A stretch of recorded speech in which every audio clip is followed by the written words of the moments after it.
Good evening, everyone, and welcome to Talk with the Titans, live from London, UK, all the way to the US of A and worldwide. I'm your host, Kalam L, and this is Talk with the Titans. On tonight's show, we've got Nasi Yashuvel in the building, Divine Prospect, and the brother Hashar as well as Lexx passing through the studio, and this show is entitled Metaphysics Madness. So you know it's going to be crazy. We're going into spirituality. So let me quickly welcome our very first Titan in the studio, and that's the brother Nasi Yashuvel. Shalom, shalom. Shalom, shalom. Kalam, how are you? I am beautiful, you know. I am happy. The sun is actually shining out in the UK, so I swear that I've got a little tan coming on, so I'm good. I'm real good.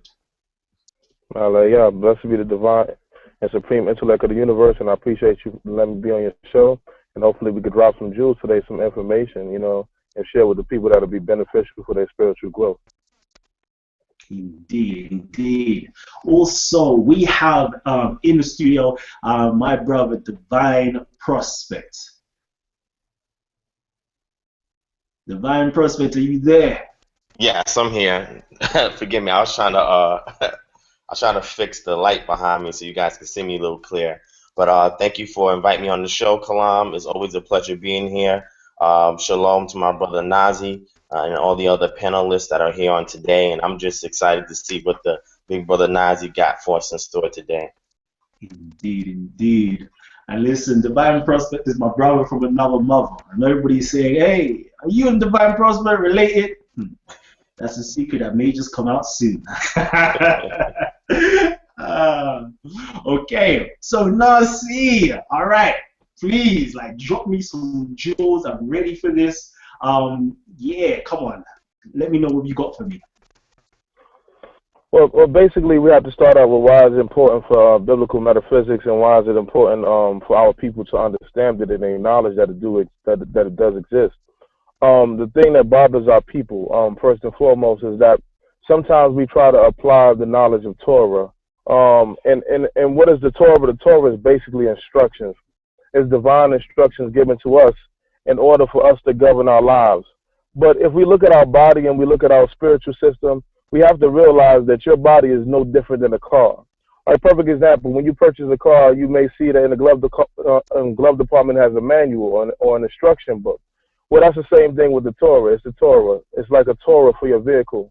But let's say your whole life you didn't follow the instructions to the manual. You didn't change the oil.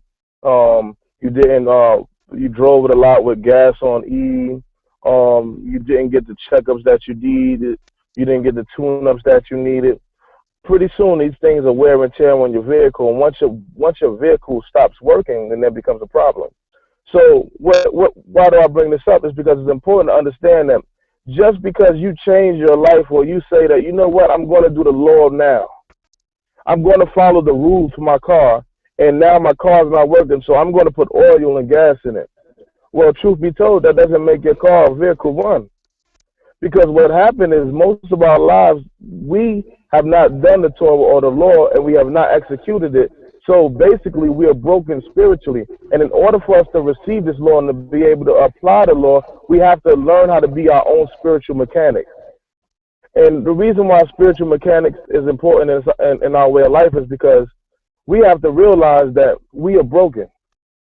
And when we get into the aspect that we are broken, we can figure out what's wrong with us on a cellular or a physiological level so we can improve ourselves. Perfect example. If you've been gossiping your whole life, you can read in the scriptures where it says, thou shalt not tell there inside of Leviticus 19, and it still doesn't affect you because you have done this so much that it becomes first nature.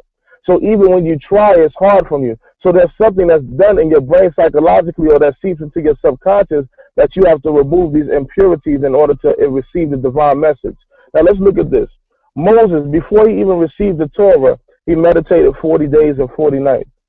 Now, there is a foundational frequency inside of the number 4, and once you add the 0, it magnifies the power of the number 4 that resonates. But that is the foundation. Once you do a meditation, and this is a practice for all of us, if we do a 40-day meditation, then if we focus on it and we take away or remove all thoughts, and we let our mind be free of negative energy, and we breathe in the pureness and exhale the negativity, and we allow our hearts and our pulse to be at one with the universe, then in this meditation, we can reset ourselves from bad habits. So this is why the number 40 is so powerful in the biblical scriptures. You even see it with the children of Israel when the Most High gave them the commandments, and they started breaking the commandments because they were coming outside of a society that did negative stuff and things that they were used to, and they were almost taught to do it subconsciously. And even when they were removed from it, it's like, remember they had a saying, you can take the nigga out the hood, but you can't take the hood out the nigga.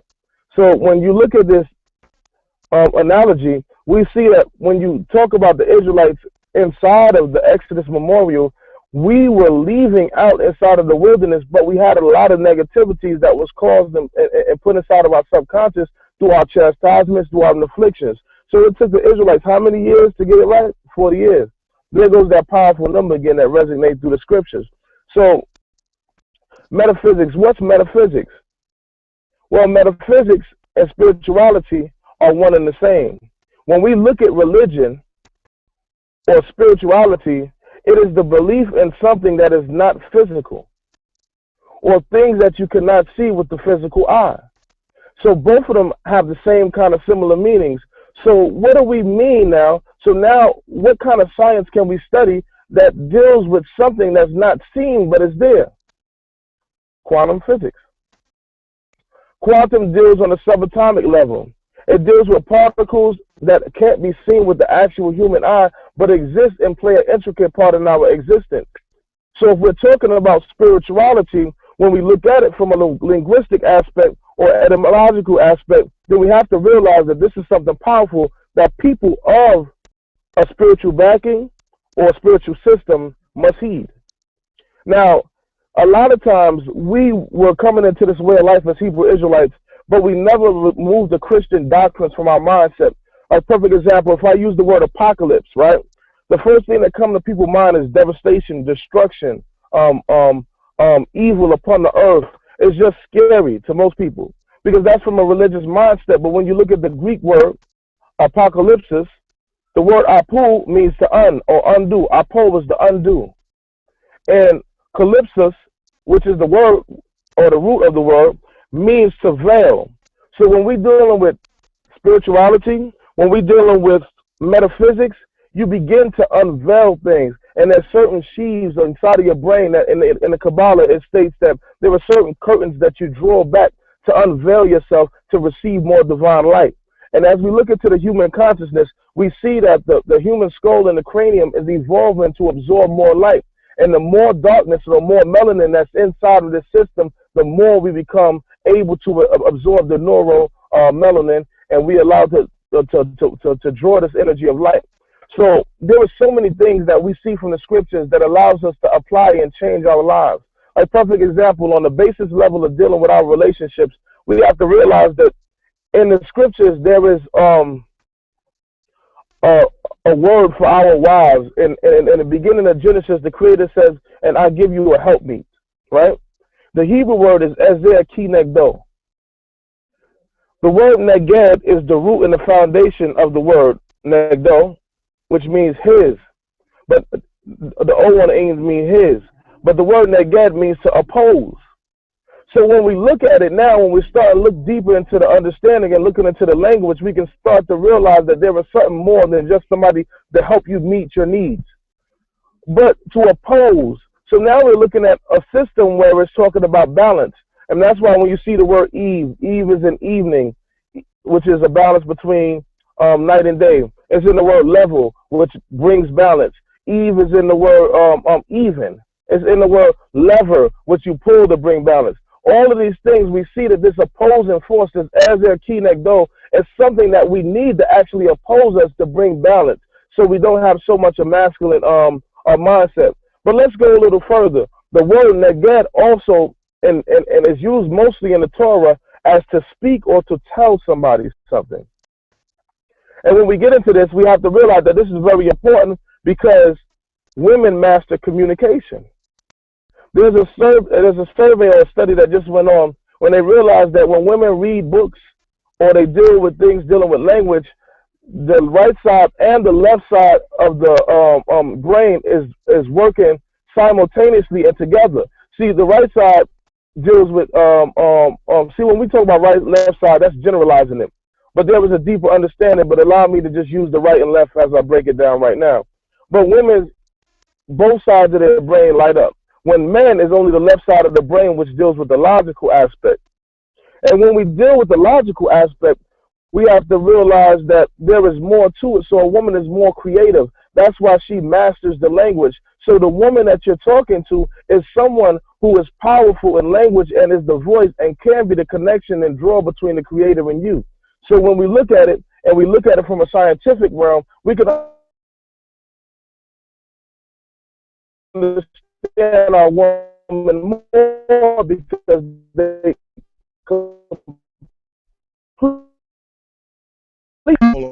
have to be very conscious of and realize. So when we deal with the Ezer Key Negdo, we see that our women, they master communication. Men are more, they deal with a spatial environment. They deal with mathematics and stuff like that. They're more dominant when it comes to environment, and they're more superior in that level. But there are so many things that we can look into that's in the subatomic level. Like even the word Eve, Hakawa herself, it's important that we understand these elements of a woman, because the word Adam also correlates with the Adam. And Eve, or Kawa, which if you look up the Hebrew word Kawa, it deals with, the definition it gives you is life and elementary life, meaning the beginning. That's why her name is the beginning of all creation and beginning of all living things, the mother of all living things. But when you look into the electron, which is a part of an atom, we also see that electron is called the elementary particle. So what we see in the scriptures is you have to be able to weave in and out of what is it talking about. Certain areas of Genesis is talking about brain physiology.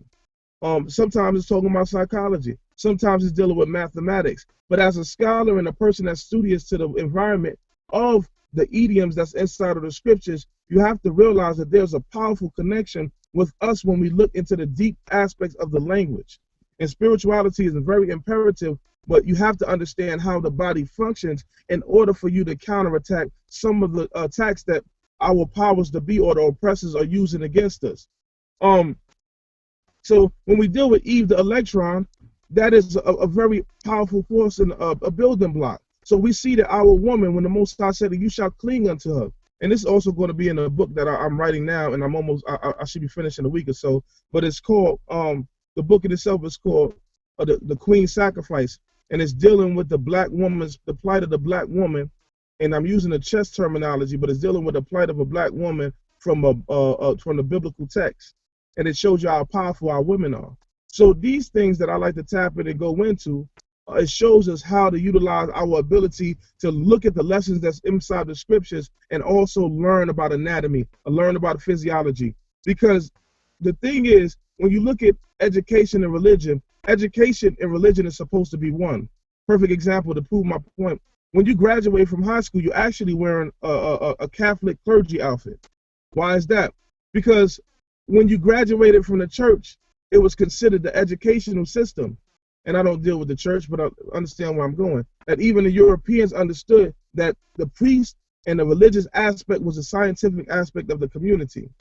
So now, as blacks, sometimes we attack science because of our religious perspective, but it is science that is part of our religion. And sometimes that our way of life or our spiritual system doesn't agree with Western science, right? It doesn't agree with Western science. So that's one of the things that we have to look into, right? And observe. So when we see that this is imperative, as a youth, I was taught that science was evil. So I removed science, but yet there was still a need for science because I had to graduate from school. So now when you remove the educational system from the religious background, then you create a secular system that's needed. And in truth, both systems are unified together.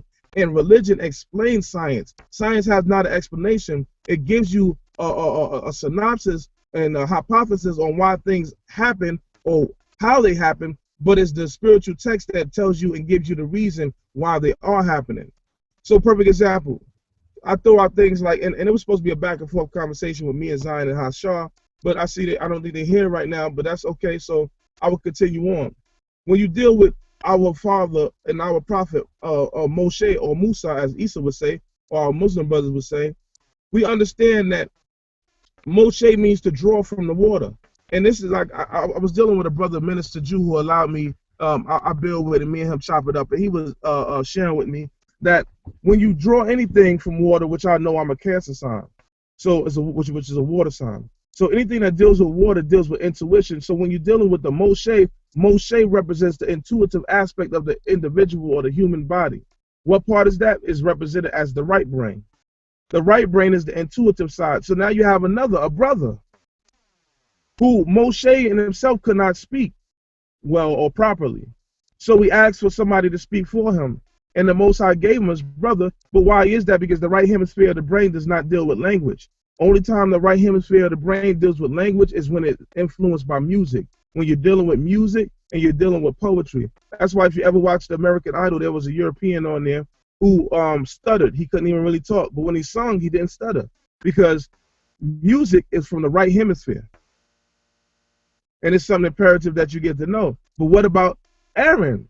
Aaron could speak. He represented the left side of the brain because he dealt with logic. And also he had the rod, which is the rod, the Aaron's rod.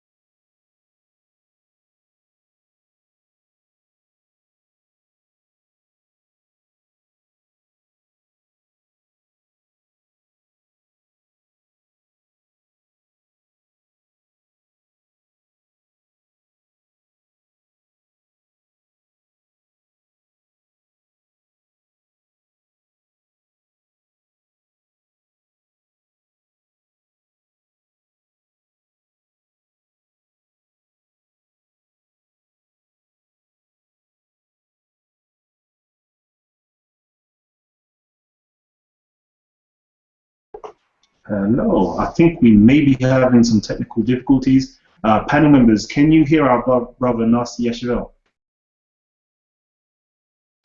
No, we can't, bro. Okay, I thought it was just me. No, okay. No one did speak up for a long time. Okay, apologies to our audience members. We're having slight technical difficulties with our brother Nasi Yashuvel. But he's been dropping some serious science for us about the balancing force of Eve, the feminine principle, the masculine principles, and how it all interrelates and how we need both to be an equal balance human being, in harmony with ourselves and with humanity in general. You know, he's got into Moses, Musa, Moshe, and that word literally means to draw forth from the water. We're talking about drawing forth from the, you know, if we come from the Kemetic perspective, that primordial water, that mind, your consciousness, and being able to draw forth your thoughts, inspirations, actually speak to the divinity within yourself to come up with, you know, whatever you need to come up with. In the Greek culture as well, they had something called the muses, where we get the term music from, or musing. And that there is also dealing with inspiration as well. So we can see that particular concept prevails throughout many cultures. It prevails throughout Hebrew culture, Arabic culture, Greek culture, Egyptian culture. It's all there. It's all intertwined. And that is a powerful principle, to be able to meditate and bring forth epiphanies, bring forth inspirations, and actually be able to change the world, being able to meditate and connect on that fourth plane, be able to connect with that divinity that most people call God, Allah, Yahweh, Yahweh, etc. We've actually got Divine Prospect, you know, here with us, and the brother Divine Prospect, you know, had an excellent short lecture that he's posted up, and I'm sure you're soon to see that.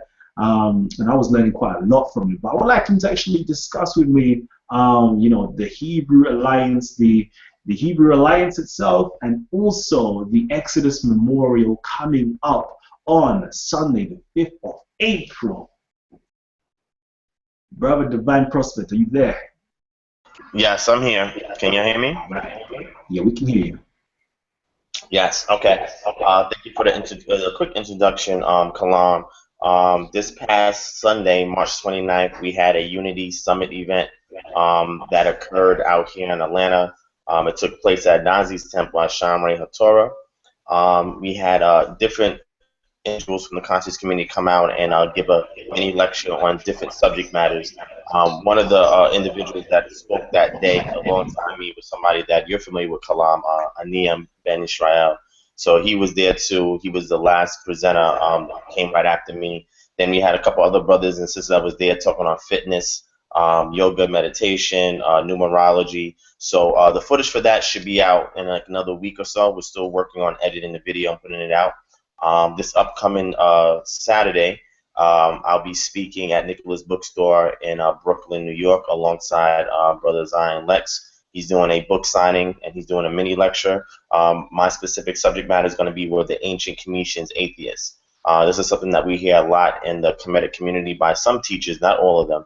And what they try to do is that they try to say that everything was just a high science. There's no such thing as deified ancestors or spiritual essences that have supernatural influence on the people. And I will show, based on the customs and culture of the people, how they had veneration for the dead.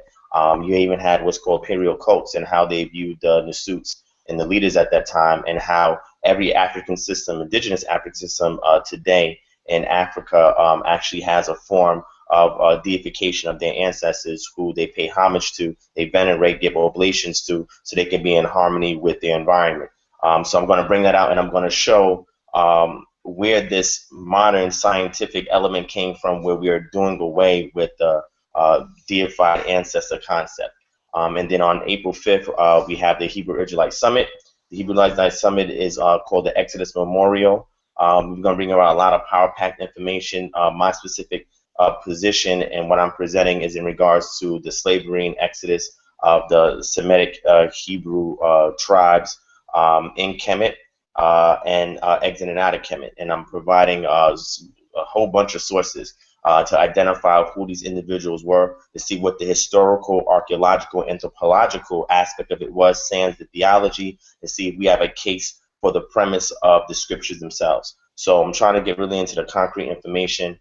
With that, anybody that's watching this, you can also check out Kingdom Harbinger Ministries on YouTube. Type it in. You can subscribe to my channel. If you look at my channel, I have a series called Concrete Faith, where I try to just move aside the theological element for a moment and just look to see if the claims in the scriptures can be rooted in history and in science. So definitely check that out, because that'll preempt you before this Exodus Memorial, so you can get an idea a little bit of what we're going to be touching on. So I thank my brother Kalam always as well for allowing me a spotlight and invitation to talk with the Titans. You're going to be seeing more from me soon once the dust settles, you know what I'm saying? And I'm going to definitely give him my support, because this is a great brother here, so you guys continue to stay tuned.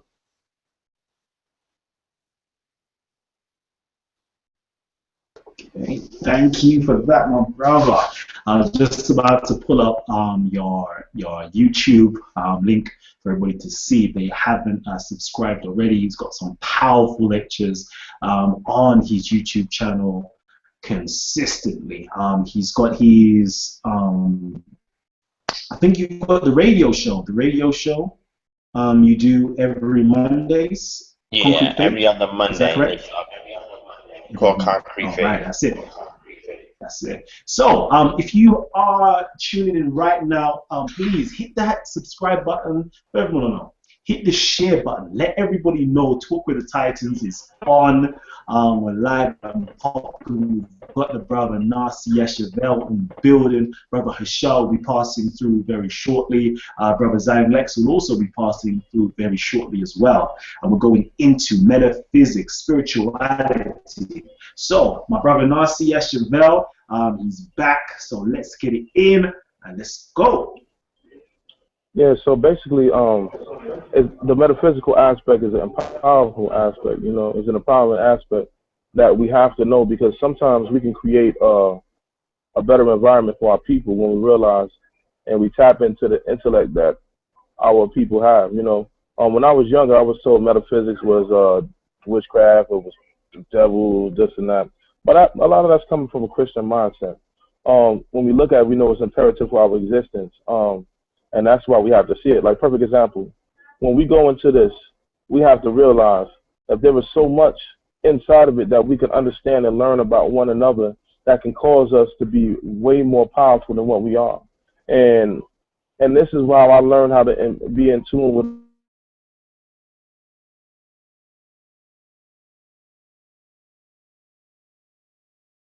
Okay, brother, your mic is gone again.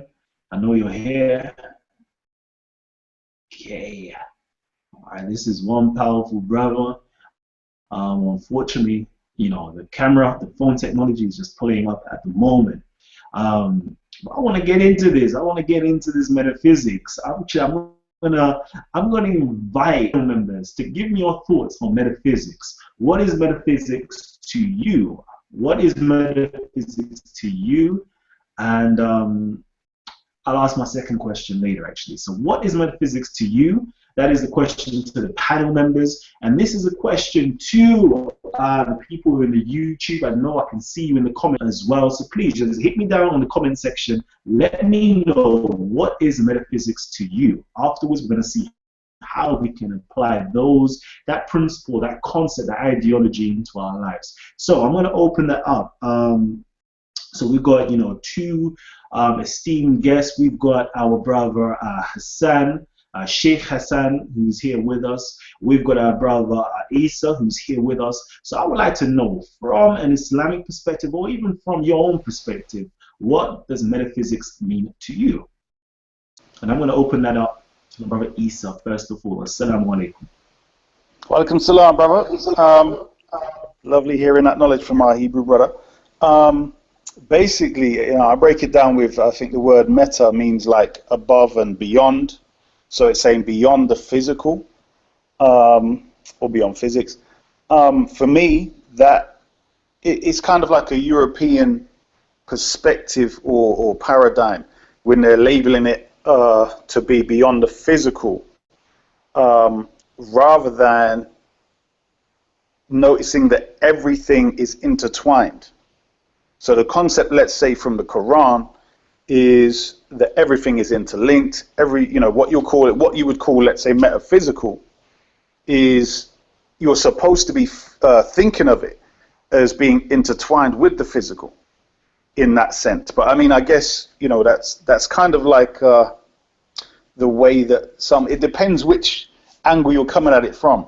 If you're coming at it from the Eurocentric view, there's a definite line being drawn. You've got the physical and what they call the metaphysical. If you're coming at it from the ancient perspective, it's all one.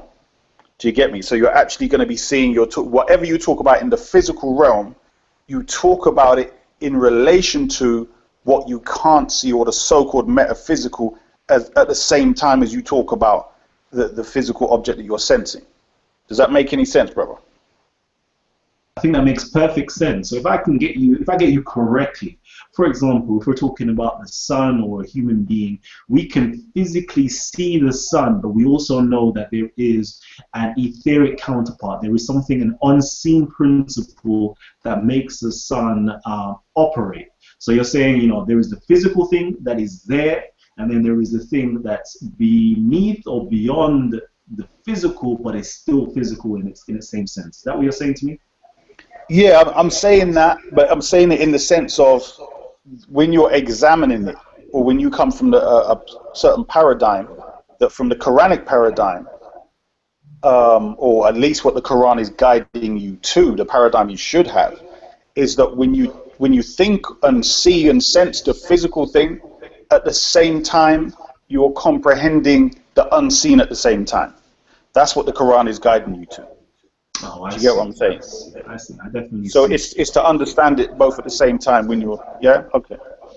I think I see it. So if I can get you correctly, so if we are seeing you now, I'm seeing you right now, I'm seeing the person, but I'm still sensing the spiritual side of you. So basically I can see you right now, I'm next to you, but I can also feel and appreciate your aura at the same time. Is that what you're saying, basically?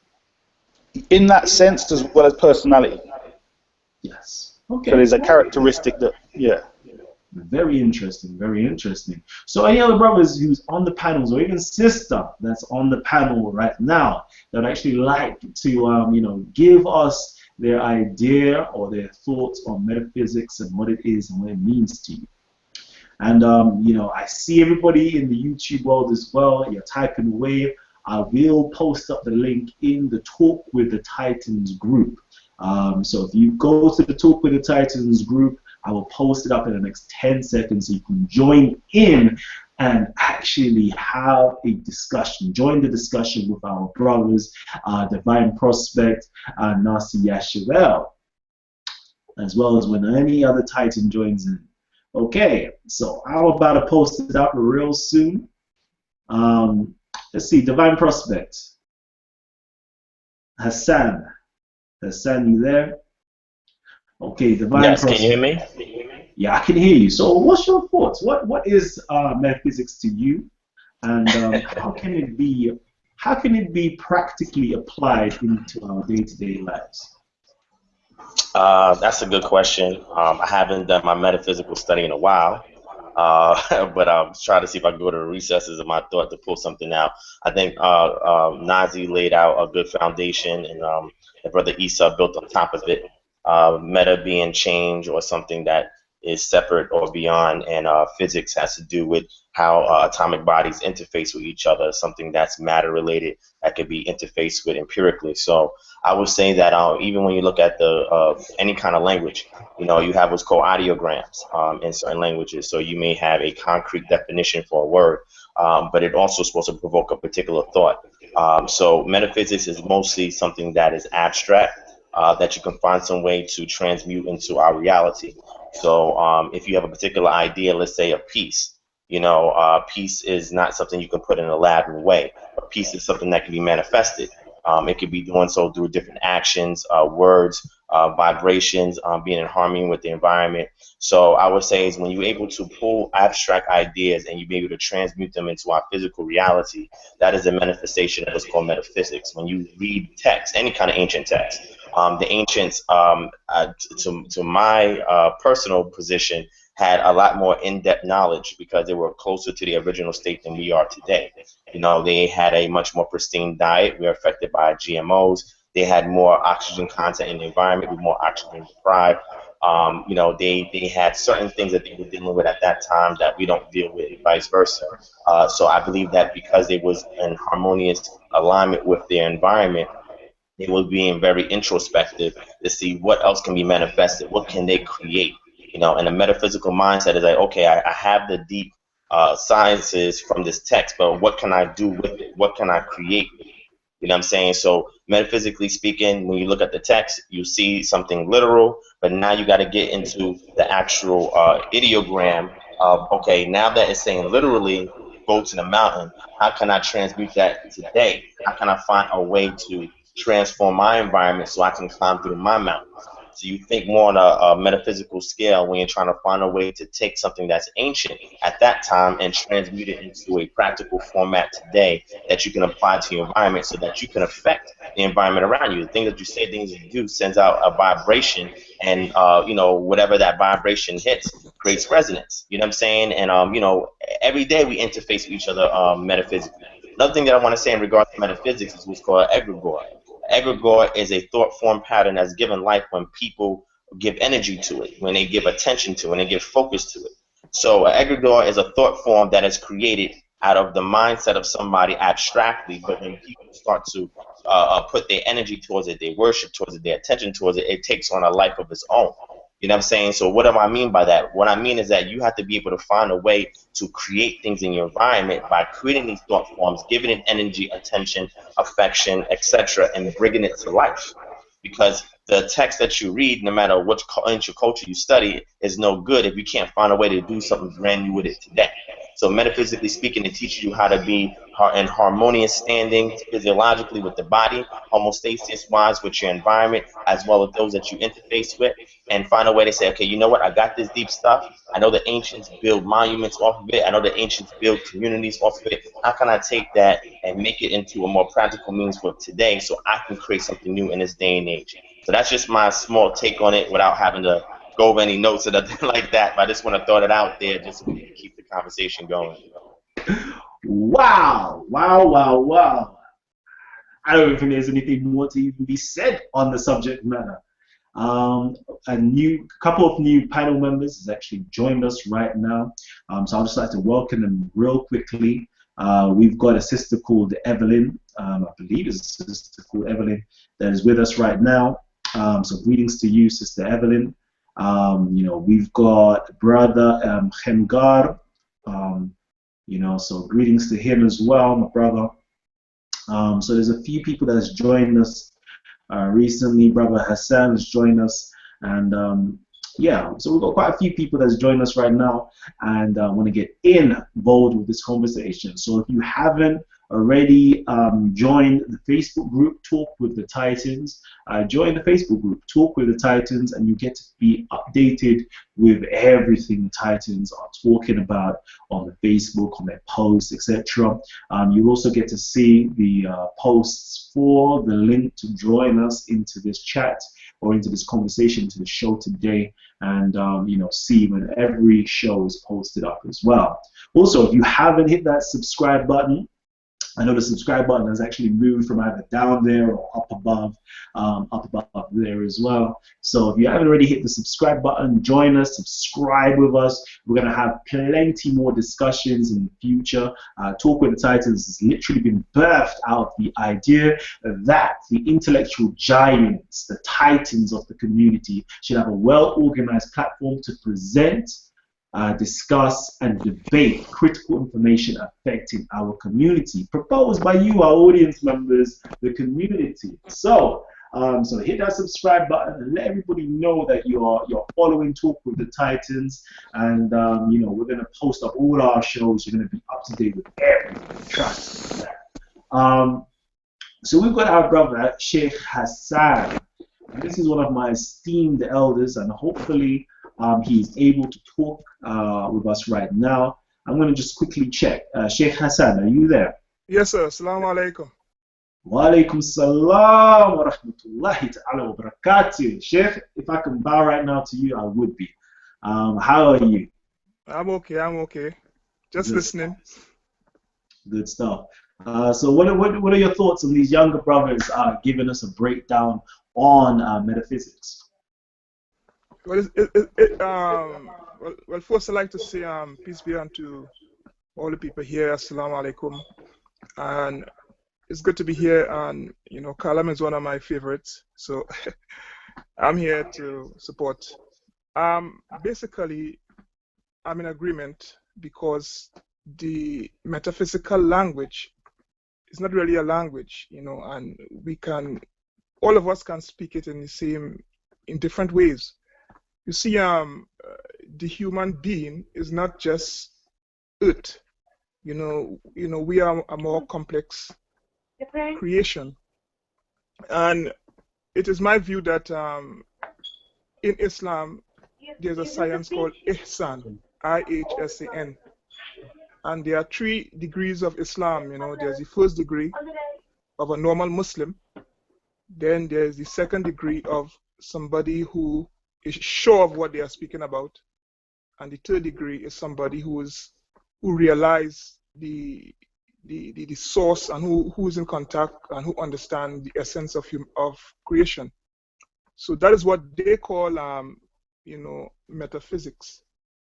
We call it extreme goodness, ihsan, and it is rooted in the concept that there are different languages. For example, I can communicate to you on this language. Then as we go higher, we have to drop the logic. You see, and this is what a lot of people don't understand, especially atheists. They depend on logic. There's a point in time where logic makes no sense. There's a different type of language that is employed. So that is why we have the dilemma of people who don't understand, you know, the creation, or don't understand the process, you know, so they go against that, you know. Now, before I finish, I just like to say that, you know, for example, the Quran says that قَدْ أَفْلَحَ مَنْ تَزَكَّى, you know, that successful is the person who purifies his soul, who purifies his essence, you know. And this is all what life is about, you know, for us to become the best human beings that we are, to be able to civilize, you know, other people, and not just be civilized. I don't consider myself civilized. I'm a civilizer. And that is very important as we get in touch with the person who created the heavens and the earth. That is my take on it. Indeed, thank you. We're so honored to have our brother Sheikh Hassan giving us his beautiful words of wisdom. So I'm going to go back right now into my brother Nasi Yashuvel, and we're going to get it in, my brother. I know you're very pushed for time, so let's go. Unfortunately, I think your mic levels are quite low. I know you're unmuted, but your mic levels are quite low. So as soon as you're ready, let's go back in. Yeah, definitely. Okay, good. I said, my fault, man, but for some reason my battery isn't holding up. All right, well, let me get straight to the point. You got an echo in the back. All right. When we deal with biblical metaphysics, we have to understand that the building of the temple is basically an outline to the spiritual body. Even if you look at the Mishkan, which is the Hebrew word for the tabernacle, we see that it's a electromagnetic conduit. You even look at the linen, you look at the priests when they're bare feet, and you even look at the ark, right? These principles make it an electromagnetic conduit that has to be able to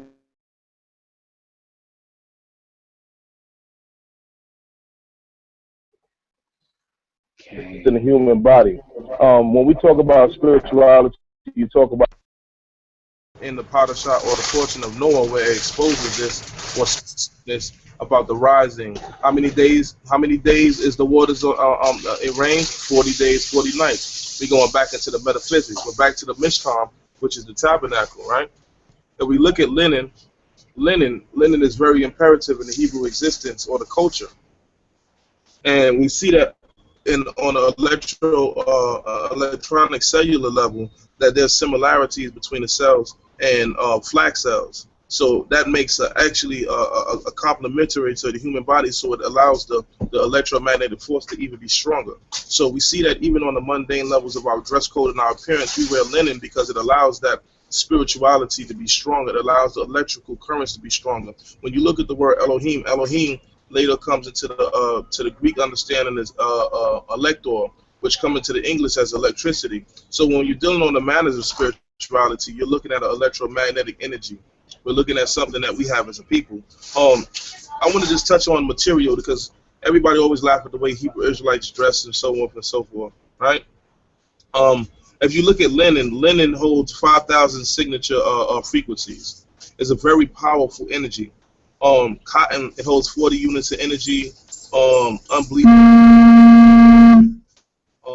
units of energy, which isn't much. It's more the neutral aspect, which isn't healthy.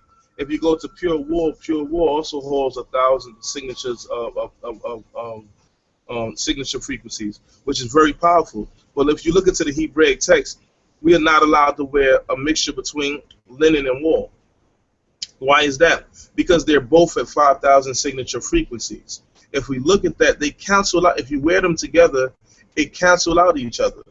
It cancels out each other. And in fact, it causes the human body or the human electromagnetic field to shut down. So in our dress code, there is something that deals with the genetic makeup and electricity that's inside the human body. This is very imperative and important. So when you look at the mundane aspects and you look at things that's simple, we have a book that's so sacred and divine that it empowers us and gives us the ability to conduct electricity to the best of our ability.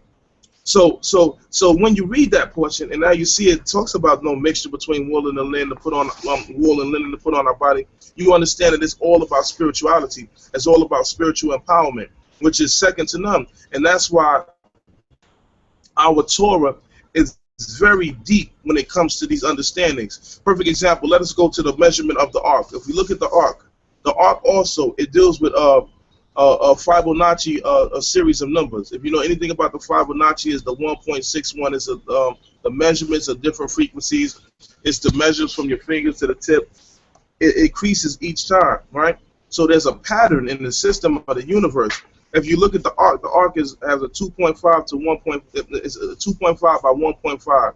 These patterns, according to simple numbers, is the closest you'll get to what we call a golden ratio, or the Fibonacci number. So what's powerful about the Fibonacci? Well, let's look at this. These numbers are also inside of your heart frequencies. If you look at the patterns and the rhythms of the heart and how it goes up and down, if you are feeling love and you're feeling energy, your heartbeat or your heart frequency will be at a Fibonacci, which is 1.618. When you're feeling down or you're negative or you're always thinking logical, like the brother was speaking, when you deal on a logical mind, leads to depression. It leads to depression because you're always wondering about things that's outside of your grasp. But when you come from the intuitive aspect, you can feel love, or you feel warmth, or you feel energy, and you're not worried about it because you feel a level of a relationship that's close to the divine. So at a 1.0, your energy remains stagnant, and actually the human body is dying off. So what the scriptures is telling you, even when you build the tabernacle in Exodus, when you look at 26, Exodus, the 26th chapter, it goes into the colors that's inside the tabernacle. You have blue, you have purple, you have scarlet. That also deals with the Fibonacci series, or the golden ratio, and 1.618 frequencies, because as you know, colors also have frequencies and different vibrations. So why is it so important to be on golden ratio? Well, one, if you're on golden ratio, if you're on Fibonacci, this is imperative for the human body to live and possibly be immortal. There is a series that was conducted by German scientists back in the days in the 1990s, and it was dealing with healing the blind. They taught the blind how to see. I'm not lying. How did they do that? They conducted and they helped with their spiritual. They gave them mnemonic devices to help keep their brain at a 1.618 frequency on the heart kg meter. So when they measured it and they see that they was able to see things or imagery, or to recall and touch imagery, they realized it was a 1.618. So the things and the measurements that's in the Bible, when you look at the colors in the tabernacles, these measurements are mentioned 36 times. Why is it imperative inside of a divine scriptures that they're mentioning something that's dealing with architecture? That architecture is dealing with something that's totally above our comprehension, but is allowing us to almost reach immortality. So when we go inside of these divine books, we realize that there is no power that's greater, and this is not some book that was just thrown together, or some books where somebody just wrote to somebody or wrote to another person or wrote to this person. This is actually the tree of life in itself. The Torah is the tree of life. And this is the empowerment that we see. We even see it in the Parashat Noah. And I have one of my books, another book, check it out, Parashat Noah. And when you get a chance, order it on Amazon. And it deals with our cerebral spinal fluid. It deals with the neuropeptides. The neuropeptides, if you look inside of the body, the neuropeptides is about 100 neuropeptides in the human body, and most of them are condensed in the area in the brain, and also condensed in the area part of the spine. So that's about 50-50. The portion about a lot, another portion, and there's also a portion that deals with Obadiah, right? And Obadiah hit 100 prophets, 50 in one cave, 50 in another cave. And this also correlates with the neuropeptides that's inside of the body, because what are the neuropeptides? They're messenger particles. These messenger particles, or these messenger fluids that's inside of the human body, also conduct or relay messages from divine or electric energy. So everything that's in the scriptures, even though it's on the physical level, it correlates with what's happening in our the outer space. It correlates what's happening inside of the human body. See, perfect example. if many of us come together as a group, there's somebody that's going to act as the head, there's somebody that's going to act as the hands, the feet, the chest, somebody's going to be the heart, somebody might even be the spirit of the soul. So even if we gather on a lane or aspect, we're still playing out what's happening in the universe. And that's how divine the scriptures is, because the things that you see and the things that we're doing, we're causing it to be in existence. And that's why everything we do, when we walk, we talk, certain areas, we are leading the future into a area that we may not know. Subconsciously, we may not even know where we're going. Let's say you walk past a strip mall and you just look at it. Eventually, that energy you put out there might cause the next generation to go there, because we are repeating and we're following the patterns and even evolving. And that's where the word Eve is also in evolving, because it's the move forward. It's the part of the move forward. Electrons go forward through time, but there's also the electron, which causes you and can cause the human body or the mind to go back in time. So when we deal with the scriptures, there's so many different levels we can attack.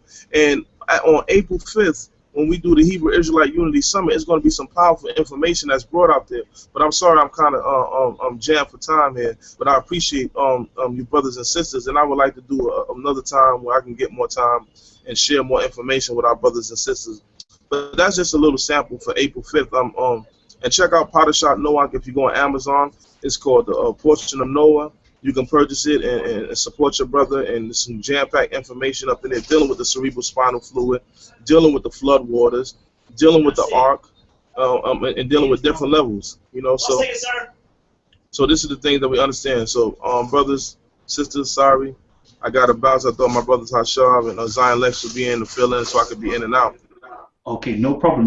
We're going to try to get that. If you send me over the Amazon link or the link to purchase your book, I'm going to put it down below in the description box, so everybody should go and check out our brother Nasi Yashuvel's book. Please support our brothers. Our brothers are working hard, you know, painstakingly to put out this information for you. If you could support us to do this, we'll be doing this every single day for you. We'll be bringing you new information literally every single day, because this is what we love. This is our passion. So please support our brother Nasi Yashuvel, and support all the brothers out there that have put in the work and are producing products for you. We've got our brother Zion Lexx. He's now got his book out, it was written and engraved. There will be a book signing going on Saturday, I believe. Nasi, can you correct me on that? Is there book signing going on for Zion Lexx on Saturday? Yeah, on April 4th. Yeah, April 4th at the Nicholas Bookstore. It will be Zion Lexx and Divine Prospect. They will be out there at the book signing. Okay, so that's going to be a very powerful event that's going on. We're going to have to get Nasi Yashuvel in the studios again. I think this time around, we need to just produce a nice private video of you going in, lecturing on the metaphysics, and possibly open it up to do some type of distance healing. I know I know you're quite skilled with healing, so is that something that you do? Yeah, definitely, Kalam, man. If I go home and I can record for you tonight, I can do it and put it up. We can put it up. I apologize. That's it. That'd be excellent. Okay. So Titans, I was letting you know if you want to film something by yourselves and then send it over to me, we've got a Titans section. One of our very first Titans that did such a thing was our brother Divine Prospect. He filmed something and we put it up on the channel, and it is absolutely a brilliant watch. It's gotten so much attention. I'm talking about African archaeology. Where are the bodies? Answering the claims of the Amun-Ra squad, and in particular Ankh Akek, asking about where are the bodies. Divine Prospect, do you want to talk about that? That quick lecture that you did for us. Okay. I'm going to wait. I know he's here. Just wait for him to unmute his mic. Okay. Okay. So we're also waiting in for our brothers Zion, Lexx, and Hashar to come into the studios. We're going to be finishing up literally in a few moments, next 20 minutes to half an hour. The show is closing, so let everybody know that we're here and we're sorry that you've missed so much of the show already. You can always hit the rewind button or play it again once you finish watching it on the YouTube. And stay in tune. We've got some powerful Titans passing through. We've got some Moors passing through. We've got Wesley Muhammad. He's back from his tour. He was touring all throughout Europe with J Electronica. He was with us in Oxford University. He was with our Minister Hillary over here in Brixton as well. Wesley Muhammad, look out for him on Talk with the Titans. He'll be on very soon. All right, so let's open this up. Actually, let me read out the YouTube comments because I know the YouTube people are getting at me right about now to read it out. So they're saying great job to our brother Nasi Yashuvel, Divine Prospect. They're loving Divine Prospect. They want to hear more of the metaphysics.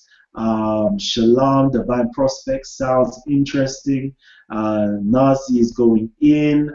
I'm going to keep on going. Shalom. Let's get it. So I apologize, I'm not reading out everybody's names. Peace and blessings to you all as well. Yes, it is actually Thursday over here. It's 12:22 in the UK. That's correct. But it's still roughly 7 o'clock in America. So yes. Also, let me just quickly, I want to get everybody's comments out there.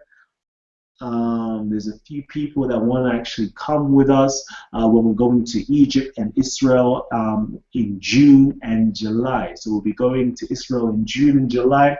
Let me know if you want to come along as well. So thank you. We've got someone here, Four Rivers GD or Four Rivers God. Good show, Kalam. Thank you. So yeah. Acid Jones Zion Lexx book is Illmatic. I'm just reading that. Everybody else is wishing our brothers well. So that's beautiful. I love seeing the positive comments that you got for these brothers as well. So I'm going to open it up right now. Brother Issa, you there? Yes, brother. Okay. So we're going through spirituality at the moment. I think that's what we're going to focus on at the moment. But I know you've got an agenda. There's some breaking news that has transpired. I don't want you to go into that today. We can do that on another day. Let's just keep it above board. But I know you've got something that you really want to go at, the so-called Afrocentrics. Before I mention something which you may not want me to mention, can you be a bit more specific? Because it might be the bit you don't want me to say. Yeah, I don't want you to mention the post on YouTube. Your post on YouTube. Shahada, Yes. Okay.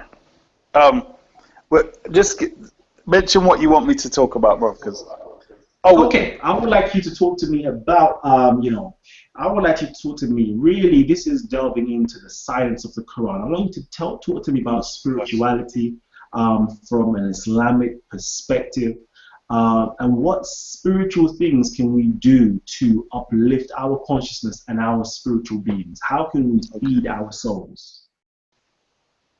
Okay. What I was going to do before Brother Nazi left was ask him a question, and then I was actually going to try and go into what you're talking about now. So if I can present that question to brother, or anyone on the panel, basically, I was going to say, with what he was saying about I think it was the golden ratio, and the various aspects of physics and so on and so forth, electromagnetism,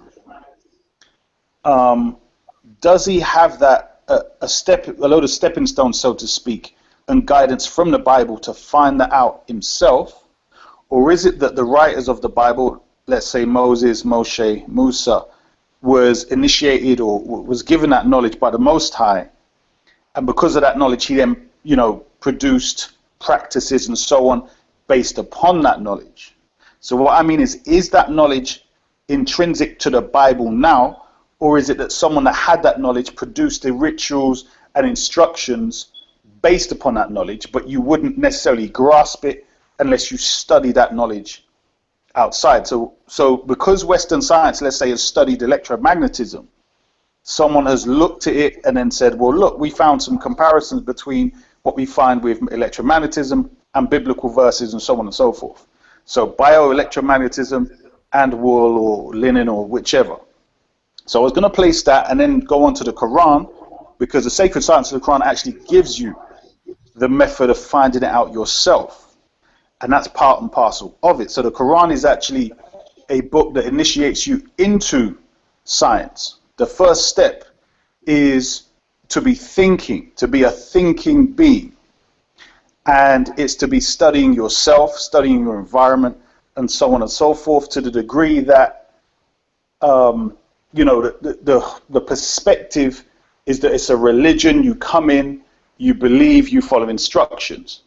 A lot of those things where people are coming from, it's you've got laws of the land which you need, which is justice and so on, for people to continue to live and learn about yourself, to fulfill, let's say, the reason why you're born into this world. That's why you need the social laws. When it comes to the knowledge of self, this is where the sacred science comes in. So you will have certain verses of the Quran. For instance, it will say, travel through the earth and see how we produce creation and how we repeat it. So some people say, well, that just generally means look around the earth, but they're forgetting the word how is in the verse. So for you to be looking at how Allah created, you would then have to be a scientist. And the verse is open to every Muslim. Do you get me? Actually, it's to everyone, but obviously if you're reading the Quran, it's to the Muslim or even whoever's studying the Quran. So when I say that the Quran is a science book, it's instructing you to be one. Now, that don't mean that everyone has to go and do archaeology, etc., etc. But the point is that if a group and a team are going out there and looking, you're supposed to be thinking about that information. What does it say about your origin? What does your origin say about your purpose? And then how do you go about fulfilling that purpose? So this is where the Quran and this super science comes in and so on and so forth. But, you know, as I'm quite cagey with that, because the problem that we have is that brothers and sisters, they're still confused about whether Muhammad existed. They're still confused about who wrote the Quran, Abdul Malik and so on and so forth. So my point is, they haven't got Islam 101 in place yet. So if I bring out the sacred science, it's not going to really be based upon solid foundations within the minds of the community. People are going to try and tamper with what I'm saying to say, well, Muhammad didn't exist anyway, so it came from Greeks, or it came from Kemet, or it came from Persia. Do you get what I'm saying? So for me, I like things organized, ordered, and built on strong foundations. Wow. I can't wait for this. I personally can't wait for this. I would love, you know, to have all these faiths together. We can get Muslims together. We can get our Hebrew brothers together, and we can get our Kemetic brothers together as well, and actually go at it. Go at it in the sense of, let's talk about spirituality. Let's talk about metaphysics. What does your scripture say about spirituality? Because I'm pretty sure once we get past the dogma, once we get past the physicalities, and we start touching on the spiritual essence, I think that we're all pretty much saying the same thing. How can we perfect ourselves, and how can we live harmoniously with our fellow men and serve the Creator or the Most High, or whatever name, that supreme intellect of the universe, that great architect of the universe, whichever name you want to ascribe to it, whichever appellation you want to ascribe to it. How do we best serve that? And how would we best serve our inner self and humanity in general? So that'd be a very wonderful dialogue. If we can have that dialogue, and the brothers and sisters who are here can impart some information and their perspective on it, that would be beautiful. YouTube, as well. That would be so beautiful. But the show is actually coming to a close very shortly. Very shortly, the show is coming to a close. If you've been enjoying the show so far, please give us a big thumbs up. Let us know that you love the information and you appreciate the information as well. And if you would like to share this information, if you think that you know someone that will benefit from this information that we've been going through today, please share this along. I think we're waiting right now for Zion Lexx and brother Hashar. If they're not coming in, we're gonna actually have to end it very shortly. Okay, Divine Prospect, if you're there, are you there? Okay, my brother Divine Prospect. Okay, so he's not here at the moment, but we've got a whole panel that is here. If anybody wants to say any last words or actually ask any questions and have the last dialogue, the last discussion, I'm opening up right now for you to have that. So, panel members, please open up your mics. Yeah, Did you mention something about when you asked me to talk about the pseudos? Oh, one second. Let me just quickly go into our brother Sheikh Hassan, and Yes. then we can go back into that. Yeah, I just wanted to add something to what Issa said. I don't want to get in this topic because that's his boy, that's his topic. I'm just skirting on the edges.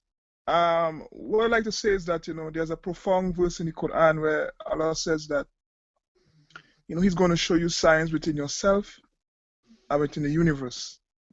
So we are just a microcosm of of the universe. Our self is the same manifestation out as in the manifestation in. So I would like people to think about that, and I think I will leave the rest of that to Issa. Thank you. Indeed.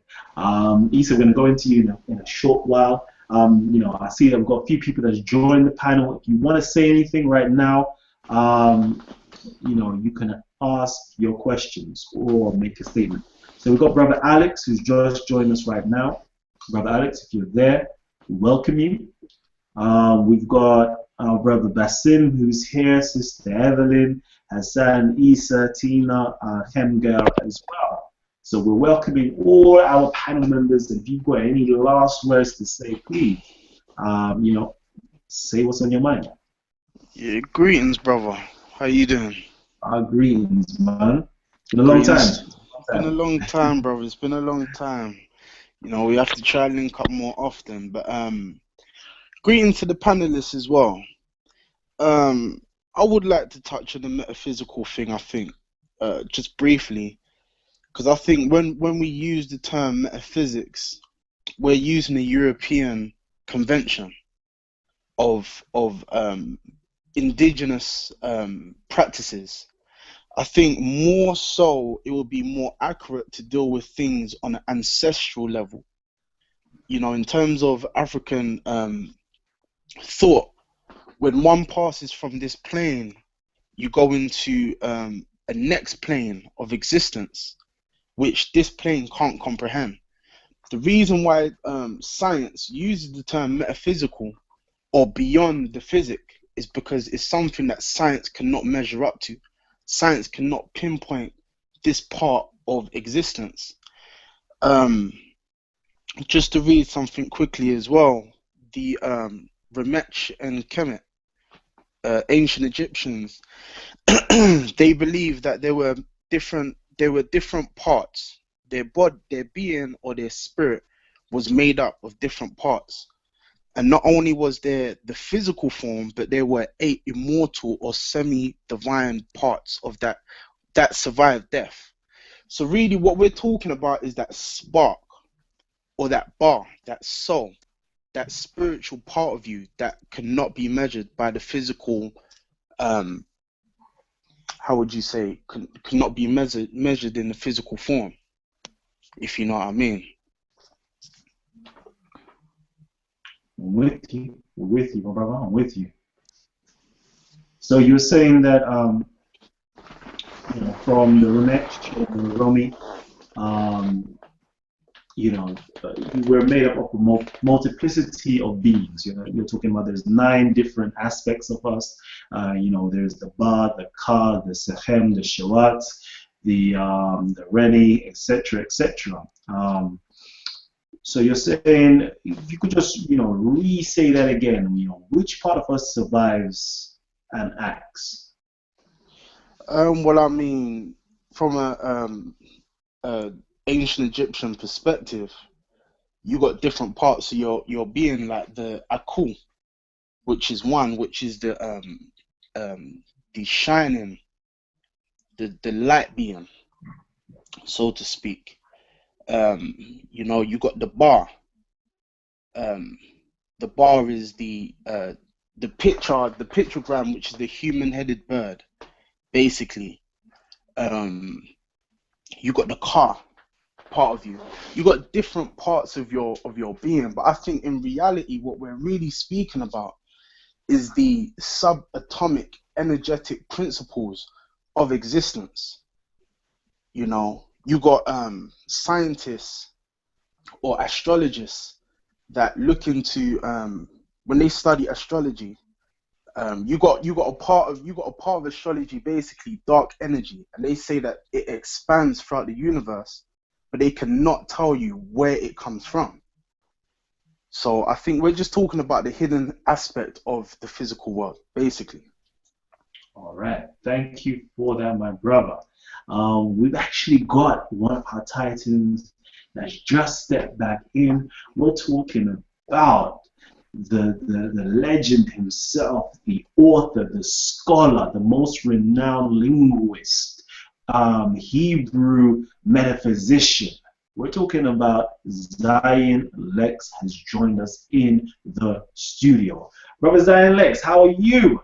Shalom Aleichem. My brother, if you're able to speak, we welcome you. Our More, we welcome you. Can you hear me? I can hear you. Okay, Shalom Lakar. How you doing? Shalom, I'm well. All praise be. So, I know you've got something for us. The topic is spirituality or metaphysics. Well, absolutely. When you look at the entire Torah from, I would say, Bereshit to Devarim or Genesis to Deuteronomy, we're talking about metaphysical work, because there is no single letter, nor is there any single word which is limited to a baseline perception. Every single letter in the Torah, and by letter I mean that which forms the word, every single letter in the Torah conveys plethora of meaning, and there are so many multifaceted intellectual truths and depths to the literal meaning of the text that if you understood the language that the text was conveyed in, you would penetrate the Bible or the Tanakh or the Hebrew scriptures on a truly metaphysical plane. So to a person who's reading the Bible from an English perspective, they will never see the metaphysical truths within it, because they're reading it from a language that has nothing to do with the original thought. So those of us who have been studying the Hebrew language and have rose to some level of mastery in it, we understand the power within the language in terms of ascertaining depth of meaning. I think we spoke of previously when I came on here prior that, a simple word like Bereshit, which is the first word of the Torah, usually translated as in the beginning.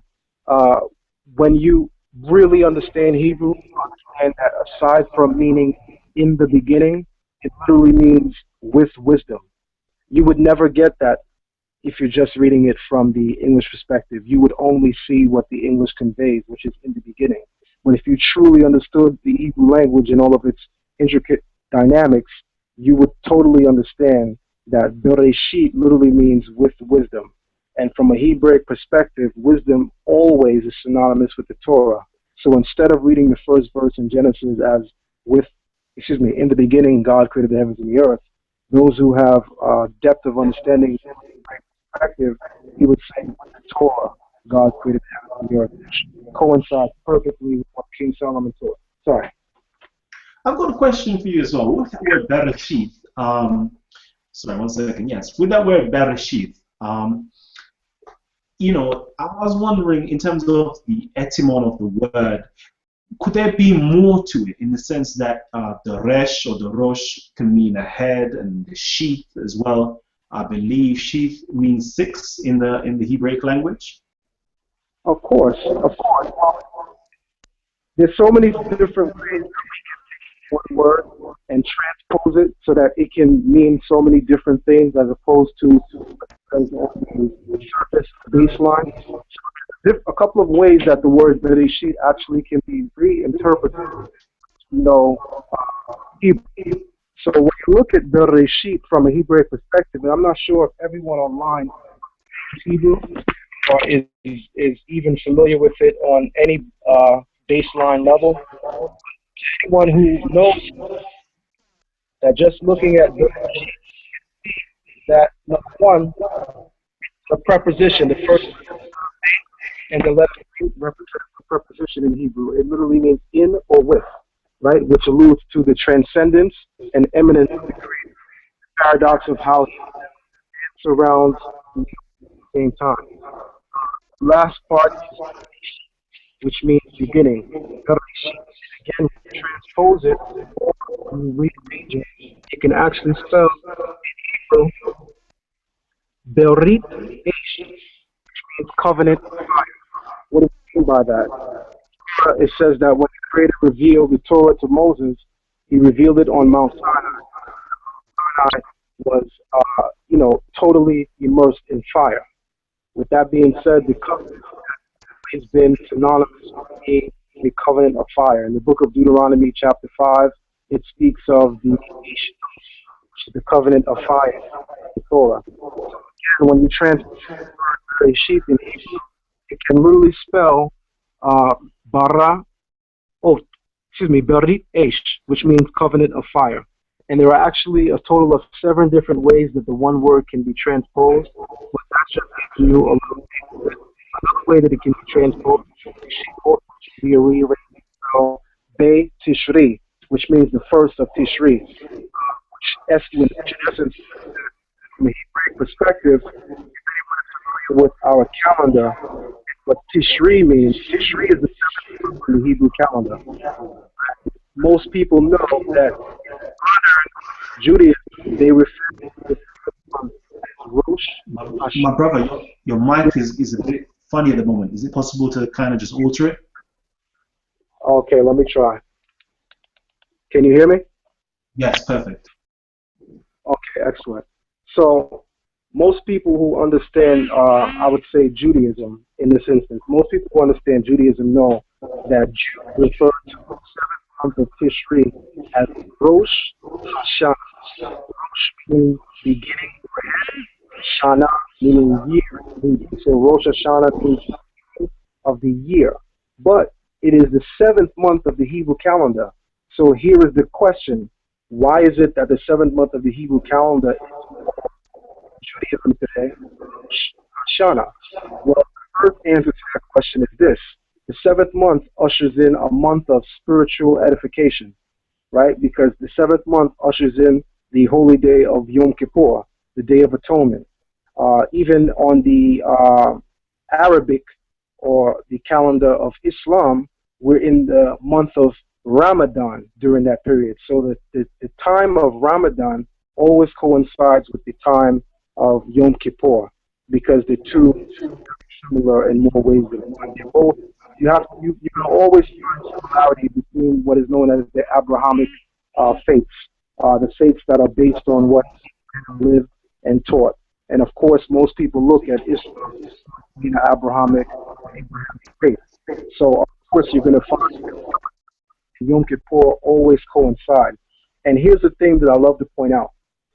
We entered as of last week the month of Aviv, which is the first month, right? Exodus chapter 2, the month of Aviv of the Hebrew calendar. But when you get into the story of you find out that in the book of Genesis chapter 7, in particular verse, Noah refers to the flood for the entire world as the second month on the 7th.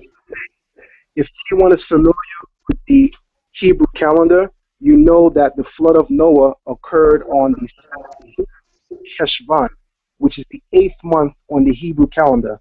The 8th month on the Hebrew calendar is called Mar Heshvan. Yet Noah, in his time, he second month. So if in Noah's time, the 8th calendar month today was known as the second month, then clearly that means that the 7th month was also known as the first month. If in Noah's time, they call the 8th month on the Hebrew calendar, which is Heshvan, if it was known in Noah's second month, then clearly the 7th month was the first. That's why when you open up Ezekiel chapter 3, the very first verse, verse 1, Ezekiel speaks of a time period culminating with Yom Kippur. So calls it Rosh Hashanah in the Hebrew. But if you don't read Hebrew, you never see it because you're just reading the English translation. So my point of view, whenever I speak to people as a person very astute in the Hebrew language, I always impress upon them the idea that it's multifaceted and it is immersed in so much thought. But you'll never uncover those layers from a purely English perspective, which is why a great majority have grievance opinion with regard to the Torah.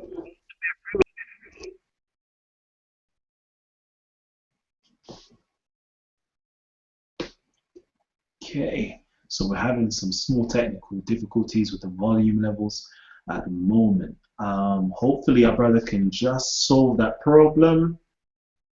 If he can't, okay. So we've actually got our brother Carbon out. It's beautiful to see so many people from the UK tuning in today. Our brother Poverty from Carbon Radio. Salute to you, King. Salute to you, bro. Salute to you. I love it. I love it. I love it. So, brother Poverty, when is your next show anyway? Friday night. Friday night. And we're going to be having a debate on Barack Obama versus Ronald Reagan. We've got two brothers who are going to represent them respectively. We've got a brother who's going to represent Barack Obama, and we got a black brother that wants to represent Ronald Reagan, and the subject will be who's done more for America and black people. Oh wow! Oh wow! That's gonna be something. That's gonna be crazy.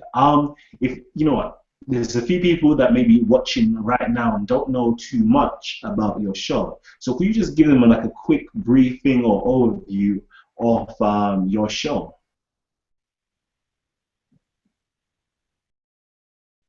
Well, we do a lot of debates. It's a debate show on Blog Talk Radio. Just type in TRS Carbon Radio, and you'll be there. And you know, it's you got TRS as well. You know, we talk about social matters in the black community, debates, sit downs. You know, it's very entertaining, I would say.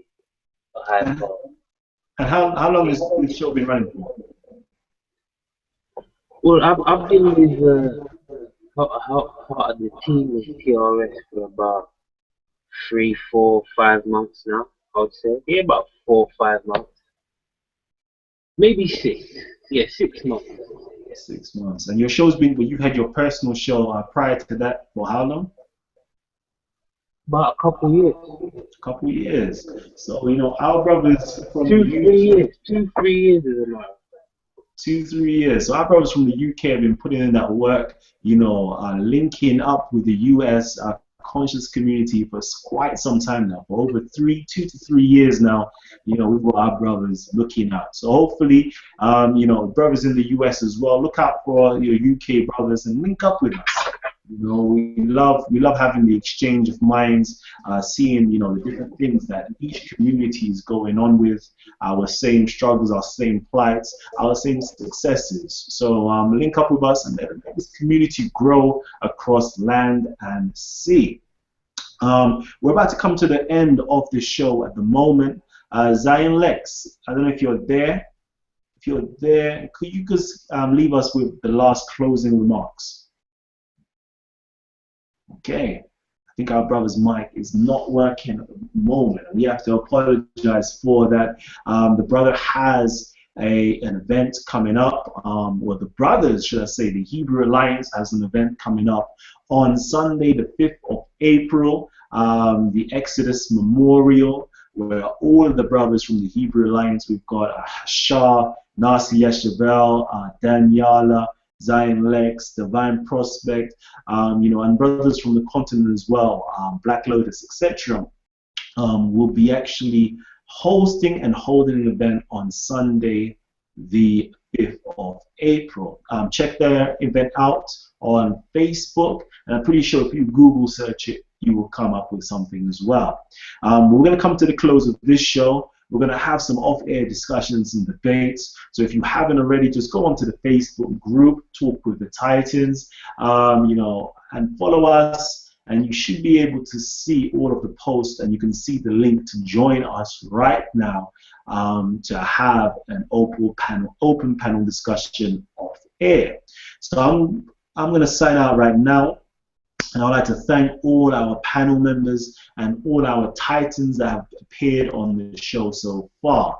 And I know some of the brothers are going to actually ring me up and be like, damn, I couldn't get through. So we apologize that we couldn't have some of the other titans on the show. But I'm about to sign out, and I'm thanking everybody for tuning in, all our audience members. And if you haven't already, hit that subscribe button and you can be in tune with all of our shows. We've got some special things coming up for you in the future. I myself are going to do something as well. We're going to take you on a couple tours. We're going to take you on a tour around the UK, around the museums, around special sites, and give a breakdown of the history and the culture that has gone along with it as well. So I've been Kalam L, and this has been Talk with the Titans, and I'm signing out. Peace, love, and respect to everybody out there.